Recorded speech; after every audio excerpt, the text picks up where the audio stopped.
when you live off-grid and your nearest town is over an hour away, you do your restocking fortnightly, and this one is actually our big monthly one. So I'm going to start the day by putting a whole bunch of gear, feed, building supplies away, but I've also got a ton of little homestead chores that need doing. So this one's going to be a variety video. Let's get stuck into it because it's going to be 37 degrees today and I don't want to be working in the midday sun.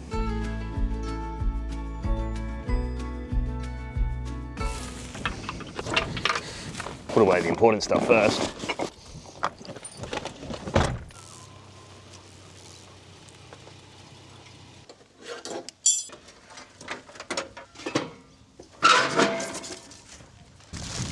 That feels wrong. We should have heaps of these growing in the ground by now.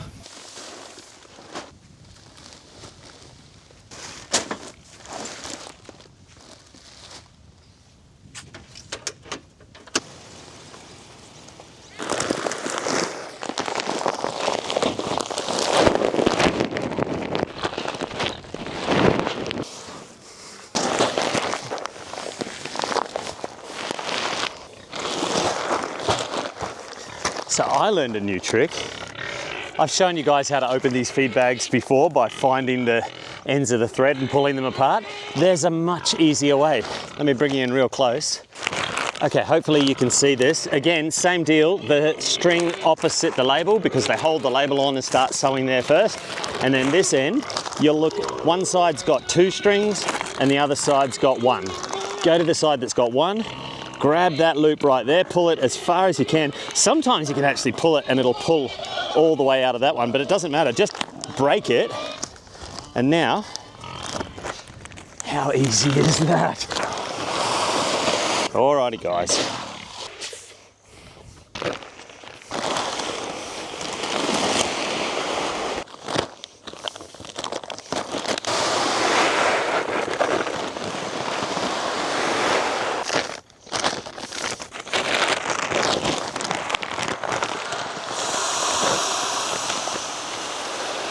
Pigs have absolutely been loving this barley, and I'm using about 40% barley in their overall feed regime now. And so I'm mixing it with water, and so I'm letting it naturally ferment. It gets real stinky, they love it, and it's a good way to just kind of cut their feed bill down a little bit because now we're doing 100 kilos a fortnight for these 3 pigs, and that'll go up again just slightly once Missy gives birth. Little update, Peaches, not pregnant, just saw Hammy nosing around her the other day, which means she's in season again, so she missed it last time, but not mad. That means we're gonna have piglets kind of offset by a month or 2. Still picking early January, maybe mid-January for Missy to give birth, and then yeah, once she's got piglets on her, we'll definitely want to give her a little bit more feed. She'll be in her own pen by then, so we'll have to come up with something for that. Wow, that's only a month or so away.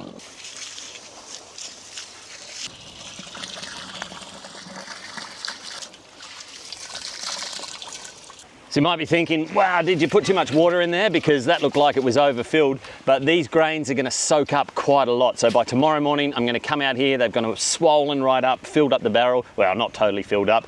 And then in about 3-4 days time, we'll lift the lid off here. And there's gonna be a nice funk to it.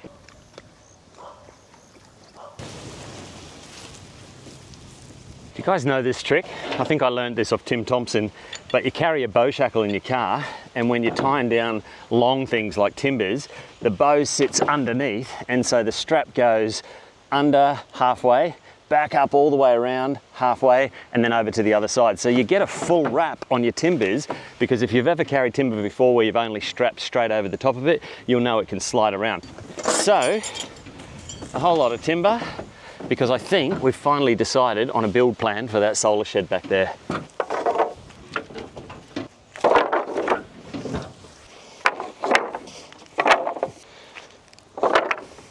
Hey, can you chuck me that yellow bag? So that's 25 kilos of sulfur. And I told the girls at Norco that I was gonna do this. I told them that I was going to shout out and tell all of our YouTube subscribers that they should definitely go to their rural store before they go to Bunnings, because I bought this for $36. It's 25 kilos, and I bought 2 of these, 6 kilos, for the same price at Bunnings. And when I said that to the lady, the store manager at Norco, She said, I tell people all the time, come to see me before you go to Bunnings because I can do a better price and a better product. And so I'm here to tell you that I've been schooled, and that's exactly what I'm going to be doing in the future. Is I'm going to go to Norco or I'm going to go to Purse House. They're our locals, and they're going to get my business before I go to the big green shed. They will be my last resort. The actual real reason why we need to go to Norco before we need to go to Bunnings is because Kirsty makes last minute decisions to put hay on after I've already strapped the timber down, and says, oh, I need 4 bales of that. Oh, and I'm thinking of getting sulphur from here as well. So order of priority is load the straw on and the animal feed on first, and then whatever space is available is what I get to spend at Bunnings, right? Sure. That wasn't an ad read, by the way. That was just pure good customer service. Me doing what I can. I don't know if it's like this where you live right now, but the grass is growing out of control. And we've got our little robot lawnmower that is doing an awesome job keeping it under wraps. But it's basically working all day, every day. And it's good for the areas that we've already developed as lawn. It's not really that great where I've got kind of rougher areas or steep terrain. So the guys at Mowrator have reached out to us and asked if we would like to review a remote controlled lawnmower. So it's not robotic. It does mean you have to operate it manually, but it's pretty cool, not gonna lie, and it's a bit of a beast. So let's go fire it up and see what it can do. This is the Mowrator S1, and it's the 4-wheel drive version. So it's remote controlled and normally 2-handed operation, although I found a way to set it to 1-handed, and that's gonna come in handy a bit later.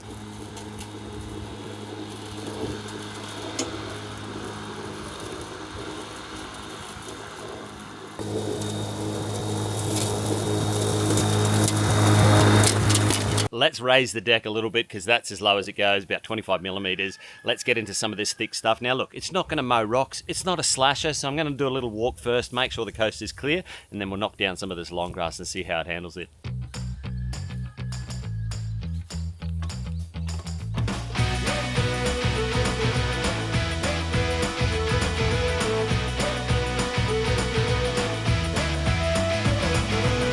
Not too bad for a paddock. So it's supposed to be pretty good on slopes. Let's take it down to the dam wall, and they've sent me a couple of optional accessories that I really want to test out. We'll raise the deck. We'll give it a fighting chance.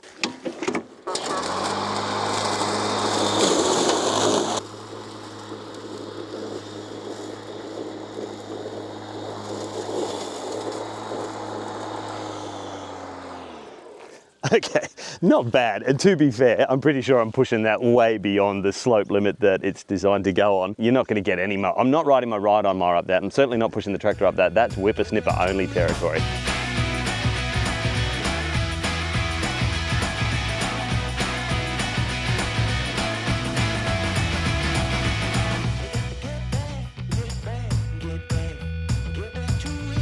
Yeah, was it a little bit longer than if I'd done that with a whippersnipper? Maybe a few minutes longer. Certainly wasn't as sweaty standing down there. Now let's check out some accessories. I've just got it set in mulcher mode at the moment, so that's what that unit back there is. But this is not just a catcher. We've gone with the optional auto dumping bag catcher.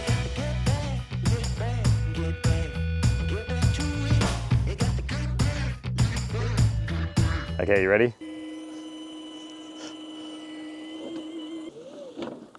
Come on, that's pretty cool, right? My question is, will these little tires, even being independently driven and 4-wheel drive, be able to pull this with a load in it? And we've got some firewood cut up over there that I need to get up to the house, so that's the perfect little test.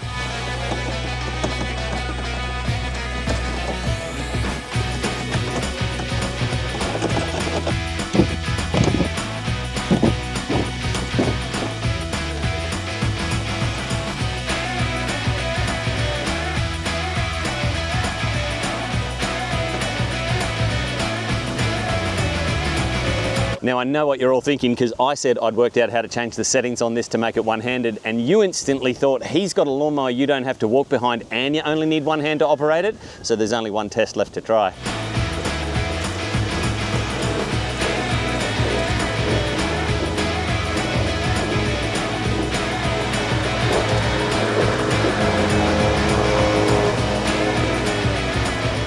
So, link on the screen, link down in the description. If you use our link, you get a discount and it supports our channel. Thanks heaps, Mowrator, for sending us the S1.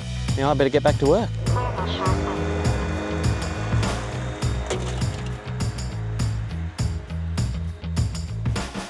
quick little job I want to do over here at the solar shed this morning is this little array of a dozen panels is for our Bluetti Apex unit. So that's our backup unit. It can store 10 kilowatt hours of power, but at the moment, I can't even charge that thing up to, you know, more than about 60% in a day before the sun has made its path, and these panels, because they're inefficient right now, have not been sufficient to fully charge those batteries. So I was explaining this to someone recently that it's great having new batteries, but that's like getting a big huge new water tank on your property and not upgrading the size of your pump. So in other words, yep, you can increase your storage, but you've also got to be able to fill that storage. And so more panels or bigger panels, so larger capacity panels. Now we're only using 190 watts because they were all old and they were free, and I suspect they are quite inefficient. I need to get a DC multimeter that can test current because mine can only test voltage at the moment. And then I'll be able to test each panel and see what its efficiency is.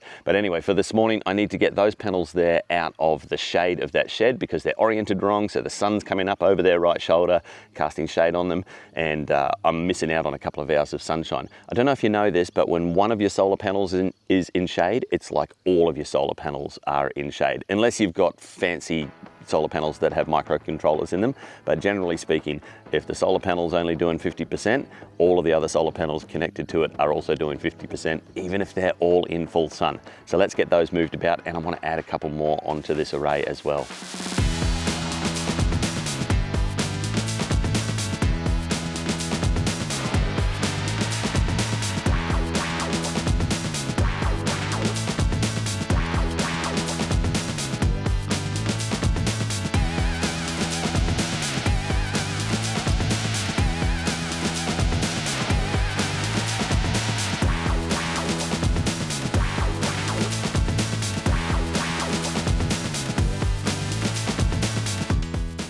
Well, there we go, little 18 panel array. So I've wired that up in a 2 series 2 parallel configuration because I can only put up to 500 volts in the system that I'm connecting it to. So these panels here being 45 VOC, if you know what that means, it means once I get to about 10 or 11 of those, I'm kind of hitting the cap. So if we parallel them, we just up the amperage, and I know this unit can take about 20 amps. These are about 5.5 amps each. So when you string them all together, you get 5.5 amps on one string, and then if you put 2 strings together, you add it up. So we're going to get 11 amps and, you know, whatever 8 times 45 volts is. So we're well under the limits, but it means we're going to be getting, well, 16 panels. I know I said they're 190 watt panels. My suspicion is they're operating at about 100 to 120 watts because they are quite old. So even if I'm getting 1600 to 2000 watts, that's awesome. It means I'm going to be able to fully charge up that Bluetti unit in a single day. And I only ever use 30, 40, maybe 50% of it if I get a cloudy day. So that gives us 2 days. We're getting closer to being free of petrol generator. I reckon it's definitely second coffee o'clock. So that project's done, or mini project's done. The other thing I really have to do today is sort out our pump down at the dam. I've got an airlock problem that I want to go and clear up, and I want to do a little kind of an upgrade to make priming the line a little bit easier. I've got an idea how I can hack it.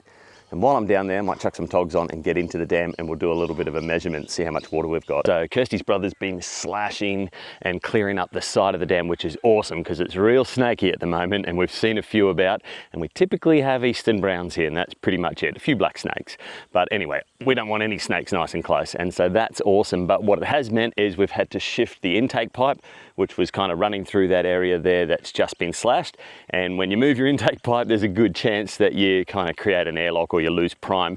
I actually think I've had a problem that I've been sort of getting away with up until now anyway, and that is I've got the tiniest little air leak down at the pickup point. Now I've got a one-way valve down there, which means water can't slip back into the dam, but you can have a pinhole sized hole or gap in your connections, and once it gets air in, if you've ever worked with pumps before, you know you basically can't let any air in because the problem just builds up and builds up until you're not sucking any water. And so down where I've got the intake line kind of floating on a tire, I've got it on a 90-degree turn going down to a one-way valve. I think at that 90-degree turn, I heard air sucking. See my measuring stick down there that we installed the other week? I can't see it from up at the house, so I want to move it out further. I've got a star picket in a way that we can kind of fix that in out deeper. Since I'm going out deep anyway, I want to measure the depth of the dam, and I'll show you a little calculation that we do for guesstimating how much water we've got. All right, let's get into the water. So I don't know if you can make it out pretty clearly, but I'm not taking the camera into the water. So it goes up into the middle of the tyre, it turns down into the water, and I think it's at that turn where I've got a little leak. So I'm going to not only tighten that up, but I'm going to flip the whole thing under the tyre so that all of those connections are underwater. She's a bit fresh.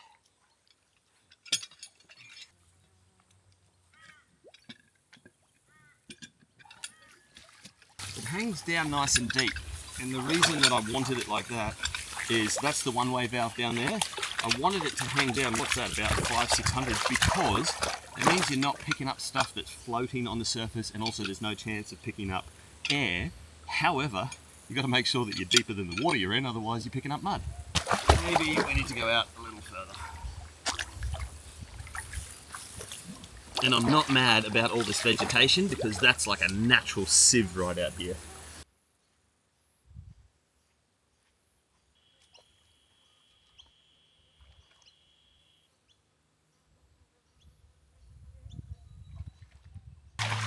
Alright, the way I was hoping to do this to make sure that the thing doesn't float, because while I'm out there it's going to be a little challenging to get it down into the mud deep enough, is I made it from a piece of PVC pipe that I could sleeve onto a star picket. Now all I've got to figure out is I've got a drill, I've got a piece of wire, I want to be able to lock that in position.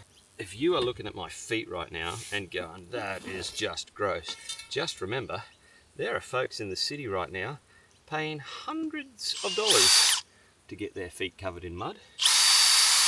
I have no idea. It sounds like something that could happen though.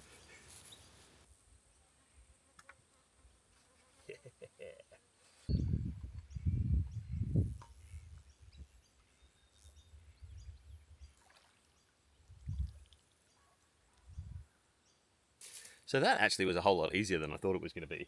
The star picket just slipped right in. The first few layers of mud are that real slimy grey stuff, and then I felt it hit the heavy stuff underneath, pulled it right down. There was no way I was getting to the top of that to hit it with a hammer. I'm way too short, but I don't think it's going anywhere. Tried pulling it out, was very difficult. So we've got a gauge now.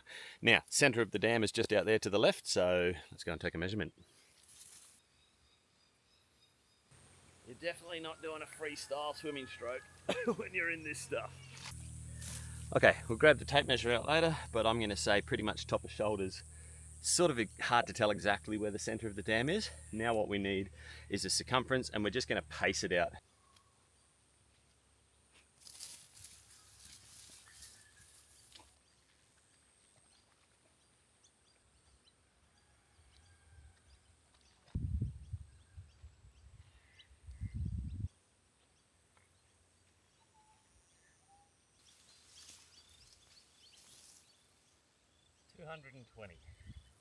So obviously that's going to be rough as guts, because I had to come in sometimes to avoid all the reeds. Other times I tried to walk right on the water's edge. That's the ideal, if you can walk the water's edge, but I kind of estimated that I was off by about 1 metre at all times, so we'll factor that into our calculations. There is one downside to working down here amongst all the long grass and reeds and everything. Let's see if you can see him. Look at the size of that fella.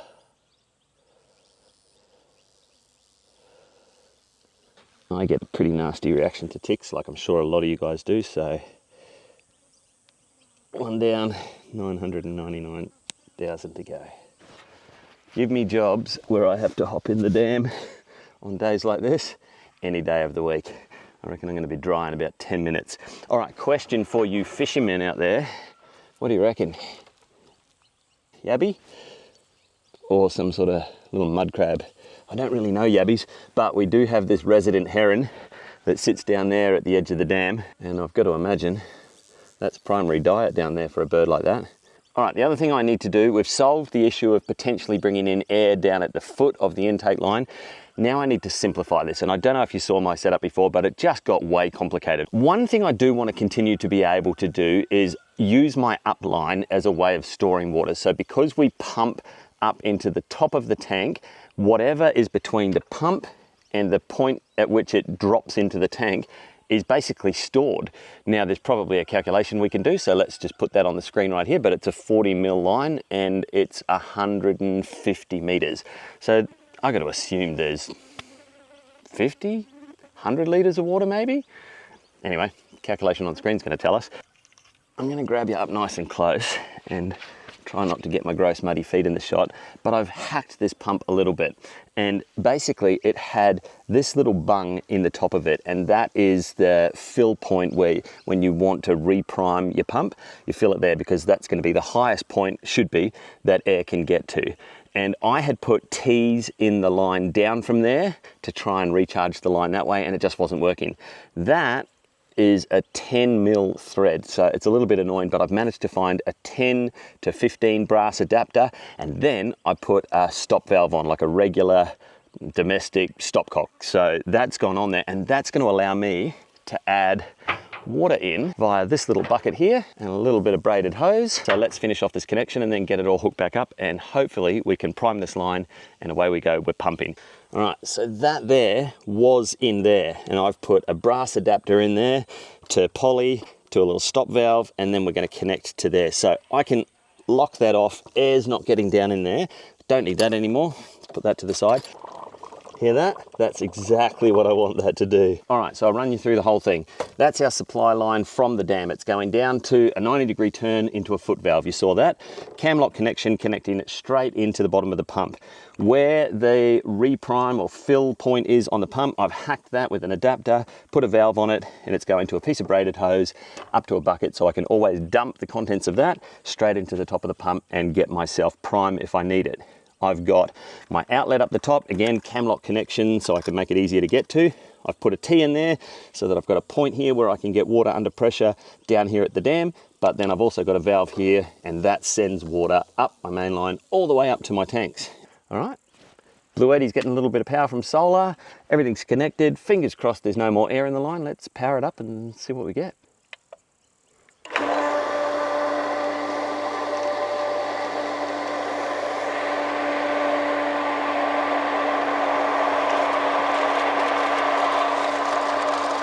This will be warm to start with because there's about 30 meters worth of fill line sitting in the sun. Oh, hot. What I want to know is that goes cold. That means I'm picking up dam water. And I also want to see that it doesn't get brown, and that means I'm not picking up from the bottom of the dam. See, I told you, a piece of 40 mil polypipe can hold quite a few litres of water. There we go, temperature change, cold water. So this is fresh water out of the dam now. That colour's still pretty clear, I'm happy with that. This is where I really do love using AI tools, and yeah, I get pushed back on this all the time. Oh, you can't trust it, you can't count on it. Their entire goal is to make these tools more accurate and better. There's a race on, and so they are improving them all the time. But check them, I agree, check them. And my point would be, you don't use an abacus anymore. Like, I could figure this stuff out manually with a pencil and a bit of paper, but why? Well, hey ChatGPT, you're actually on YouTube right now because we are doing a little bit of volume of a dam measurement math here, but you're going to help me make it easier. So I'm going to give you some measurements. They're a little bit unorthodox, but I reckon you can work with them. Here's what I did. I walked around the circumference of our dam, which is roughly an oblong shaped dam. We're going to assume also that it's bowl shaped in its geometry. I measured 220 of my paces. Now, I also measured my paces out on flat ground. 20 of my paces was 16.6 meters.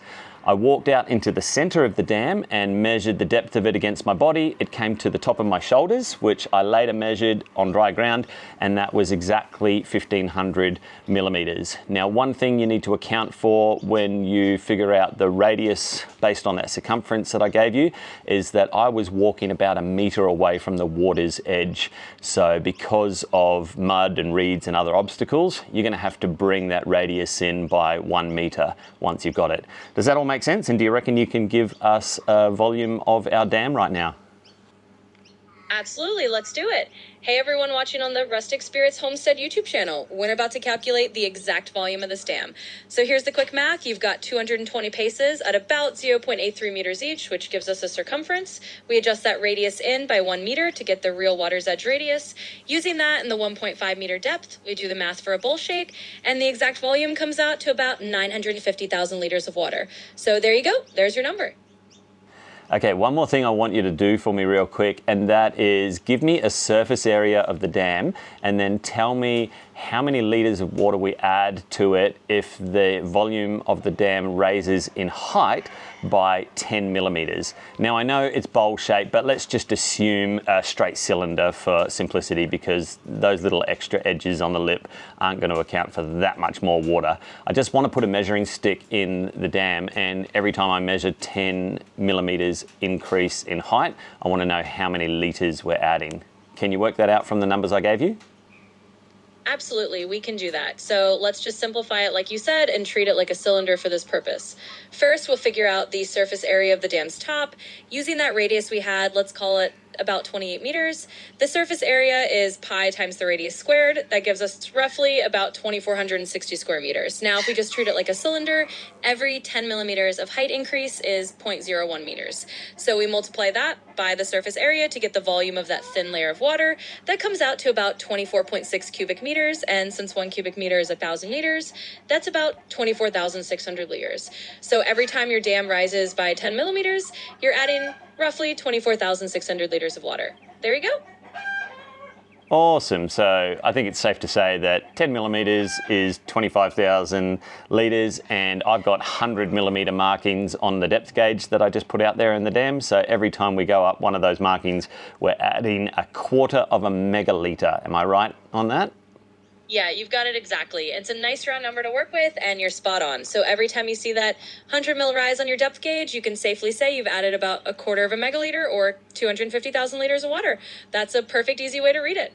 Well, that's going to do it for this video. We've got a full weekend ahead of us. We want to spend plenty of time in the gardens, but we've also got tons of stinking hot weather and rain coming in. So I've got to stay on top of these lawns. I guess that means I better go and grab a beer and a camp chair. See you on the next one.